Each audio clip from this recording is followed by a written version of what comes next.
शिंदेंच्या शिवसेनेचे आमदार संजय गायकवाडांना पुन्हा एकदा संताप अनावर झालाय।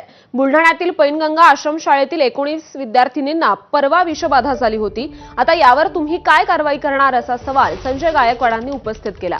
फूड अँड ड्रग्सचे अधिकारी फोन घेत नसल्याने गायकवाडांना संताप अनावर झालाय। लोकांच्या जीवाशी खेळणाऱ्यांना समजणारी भाषा वापरणार असल्याचं त्यांनी सांगितलंय। मला काल घटना कळली की 19 विद्यार्थ्यांना विषबाधा झाली। त्यातले 6 विद्यार्थी हे पैनगंगा आदिवासी शाळेमध्येच आहेत आणि 13 विद्यार्थ्यांवर उपचार चालू आहेत। आणि फार गंभीर बाब आहे की फूड अँड ड्रग्सचे अधिकारी हरामखोर फोन घेत नाही, तिकडे गेले सुद्धा नाही, त्यांना विद्यार्थी काळजी नाही।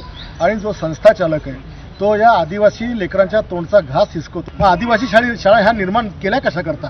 आदिवासी भागात त्यांना खायला मिळत नाही, शिक्षण मिळत नाही, म्हणून त्यांना हॉस्टेल करून दिली। याची 75 लाखाची ग्रँट पर विद्यार्थी 21,000 पर महिन्याला यांना मिळतं। मग या संस्था चालकांनी एवढी हरामी का करावी? राजकारणानंतर आता महाराष्ट्र राज्य कबड्डी संघटनेतही शरद पवार विरुद्ध अजित पवार सामना पाहायला मिळणार का असा सवाल उपस्थित होतोय।